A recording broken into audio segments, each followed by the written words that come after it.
Gregorio Izquierdo. Muy buenas tardes. Hola, buenas tardes. Gregorio, te pido por favor que te eches hacia atrás porque estás muy cerca de la cámara y casi no te vemos nada. Sí. Esto de los móviles, que, Sí. que tiene complicaciones. Un pelín más, por favor, que no te vemos. Bueno, ahí un poquito mejor, ya podemos verte la cara, Gregorio. Contábamos que junto con la Patronal Madrileña de Empresarios, junto con CEIM, el Instituto ha presentado un informe sobre la tributación del ahorro y su incidencia en la reactivación económica y los incentivos que da para la reactivación económica. Cuéntanos, ¿cuáles son las principales conclusiones de este informe?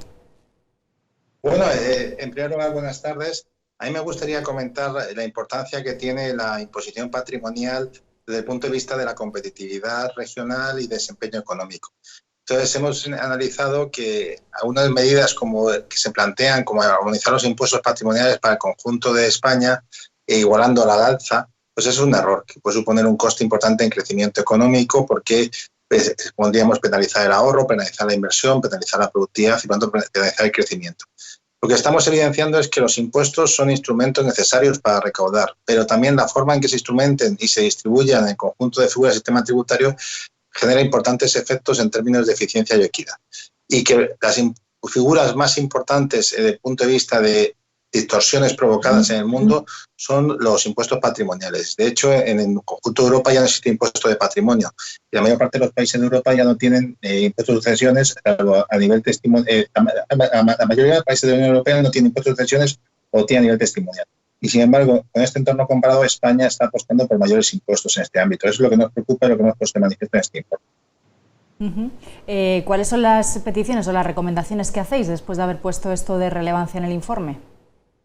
Bueno, lo que decimos es que la corresponsabilidad fiscal, que no deja de ser la libertad para fijar el diseño del sistema tributario en España, estructura la naturaleza intrínseca del Estado autonómico y, por lo tanto, es obligado, y más cuando están los regímenes forales que están dentro de la Constitución española, pues por permitir a las comunidades autónomas libertad para fijar los sistemas impositivos de acuerdo a los deseos de sus ciudadanos.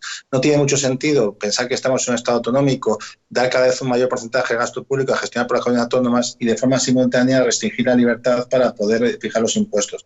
Los ciudadanos tienen que elegir entre binomio de gasto e ingreso público. No le podemos dejar solamente que puedan elegir entre distintos niveles de gasto público. Es un error porque hay personas que también desean que sus comunidades autónomas tengan unos niveles de impuestos más razonables y más eficientes. En el fondo, lo que están planteándose es que algunas comunidades autónomas quieren tener sistemas fiscales más modernos y más parecidos a lo que funciona en el resto de Europa que lo que funciona en el resto de España, como es el caso de Madrid.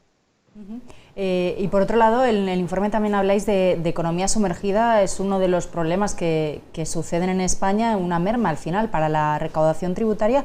¿Cuáles son las principales conclusiones en este sentido en cuanto a la economía sumergida? Bueno, el informe lo que ha evidenciado es que la economía sumergida es asimétrica en España. La región que menos es economía sumergida de España es Madrid. Y otras regiones que muchas veces plantean como que tienen incapacidad de recursos tributarios y, sin embargo, tienen un nivel de economía sumergida importante.